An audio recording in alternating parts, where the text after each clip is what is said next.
The house breathes. It's an old sound, a language of settling wood and sighing pipes I've learned over the years.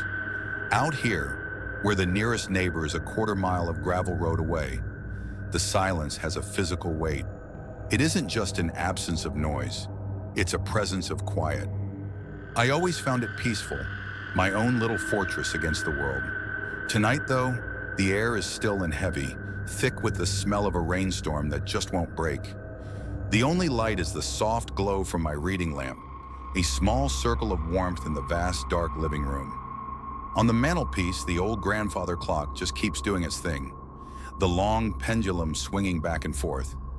Each tick is a footstep, marching time forward, 1 second at a time. I'm tracing the words in my book, but I'm not reading them. My mind is fixed on the clock's rhythmic tick-tock. It feels louder tonight, more insistent, like a countdown. I glance up. The long hand is creeping toward the 12. 10 seconds, 9, 8. The whole house seems to hold its breath with me. 3, 2, 1. The first midnight chime rings out, a deep bell that vibrates right through the floorboards. And right on cue, it's answered by a knock at the front door. It's not a loud knock, not frantic or angry. It's polite. 2 distinct, measured raps. Knock, knock. It's so gentle it could have been a branch, but it wasn't. That was the sound of Knuckles. Deliberate, patient. And it came at the exact moment the clock struck 12. A cold, primal dread washes over me, and my breath catches in my throat. Suddenly, the quiet of the house doesn't feel peaceful. It feels predatory. My first instinct is to do nothing, just freeze, pretend I don't exist. I sit completely still, the book heavy in my lap, my heart hammering against my ribs like it's trying to get out. Who in their right mind would be out here at this hour? I don't have friends who drop by like this, and my family would have called. A delivery? Impossible. Maybe someone's car broke down. It's a rational thought, a plausible one. But the knock? It didn't sound like someone in distress. It sounded like someone who had arrived exactly when they meant to. Slowly, I slip out of the chair. My socks make no sound on the hardwood floor. The air is cold and I feel goosebumps prickle my arms. I creep toward the door, staying low, like I'm hiding. The peephole is a small, dark eye staring out into the night. I press my face against the cool wood and put my eye to it. Nothing. The porch light casts a pale yellow cone on the empty boards. Beyond that, just inky blackness. There are no headlights cutting through the dark. No person standing there. Just the wind, finally starting to stir the trees at the edge of the yard. I pull back, a shiver running down my spine that has nothing to do with the cold. Did I imagine it? A trick of the wind, the old house groaning, my own tired mind playing games. I repeat that to myself, a desperate little mantra. Just nerves. I go to the kitchen for a glass of water, my hand trembling. I watch the condensation trail down the glass, focusing on something simple, something real. The clock on the wall reads 12:17. The moment has passed. I feel a shaky laugh coming. It was nothing. Of course, it was nothing. I take a long drink, the cold liquid a shock. As I let out a slow, controlled breath, the tension starts to fade.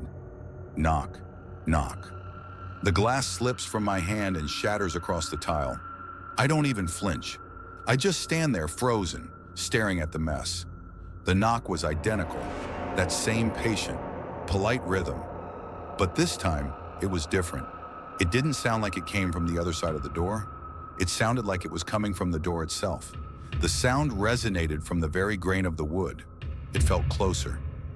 Every rational thought I had evaporates. This isn't a lost traveler. This isn't some prank. A cold, certain knowledge fills the space where reason used to be. Something is outside my door, and it's waiting for me. All those old stories I'd read on late-night forums suddenly feel less like fiction and more like survival guides. Tales about pale-faced children asking to use the phone, of polite visitors who only have to be invited in once. They never force their way in. Permission is the only rule. That thought sends a fresh wave of terror through me. The politeness wasn't a courtesy, it was a tactic. It's made to prey on your instinct to help, to be a good person. I back away from the kitchen, my eyes locked on the front door as if it might burst open, but I know it won't. And that's the most terrifying part. There won't be any violence, no splintering wood, just that patient, unending waiting. I retreat to the living room, but my sanctuary now feels like a cage. The silence returns, heavier and more menacing than before. It's an active silence, filled with a terrible, unspoken question. Every creak of the house is now a footstep. Every shadow in the corner of my eye is a figure about to emerge. The feeling of being watched is overwhelming, like a physical pressure on my skin. My home, the one place I'm supposed to feel safe, has become the source of the dread. It feels like the very walls are listening. Time stops having any meaning. Minutes, hours. I have no idea. I'm huddled in the far corner of the living room, a thick blanket pulled up to my chin. My eyes are locked on the front door, just waiting. The silence is a blank canvas, and my fear is painting some truly awful pictures on it. I imagine a pale face peering through the window, its eyes just black, bottomless pits. I picture a figure standing patiently on the porch, unmoving, its head cocked as it listens to my frantic heartbeat. My mind starts to fray. I find myself whispering, "Go away, please, just go away," over and over. A line from some horror novel I read years ago surfaces, stark and clear. Some doors, once you open them, stay that way. I get it now. It's not about the physical door, it's about the invitation, the acknowledgement. The second you let the fear in, the door in your mind is left permanently ajar. I try to think about anything else, but my brain keeps coming back to the legends. What happens to the people who open the door? Sudden sickness, a string of awful luck, a psychological torment that just never goes away. A life sentence of looking over your shoulder. The folklore is pretty clear. The scariest part isn't the thing itself, but what comes after, the slow unraveling. I squeeze my eyes shut, but the images are already inside. Eventually, a strange, exhausted calm settles over me. The grandfather clock chimes once, 1:30. It's been more than an hour since the last knock. The absolute stillness of the house makes me think the visitor has finally given up. They've moved on. The pressure in the room seems to lift, and I can finally draw a full, deep breath. Relief hits me so hard it's dizzying. I let out a choked sob, the sound swallowed by the blanket. It's over. I survived. I'm safe. I'm alone. The raw fear that held me hostage starts to recede, leaving a trembling exhaustion in its place. I'm still huddled on the floor, still terrified, but the immediate threat feels gone. I slowly lower the blanket, my eyes fixed on the door for one last, weary look. The room is silent. My breathing is silent. The world is silent. And in that perfect, absolute silence, a soft whisper brushes against my right ear. It's so close I can feel the warmth of the breath that carries it. "May I come in?" My body turns to stone.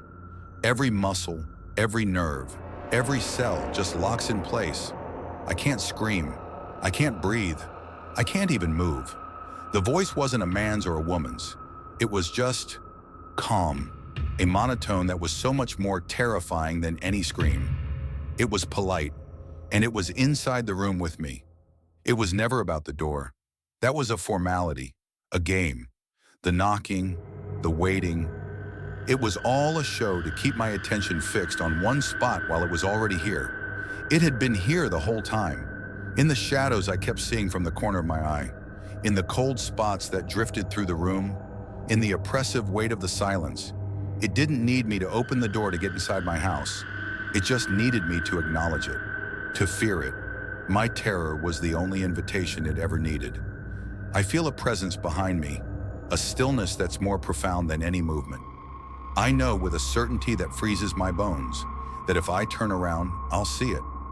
My eyes are wide open, staring at the familiar grain of my own front door, the door I kept locked, the door I never opened. It seems like a cruel joke now. The question just hangs in the air between us, a twisted mockery of courtesy. "May I come in?"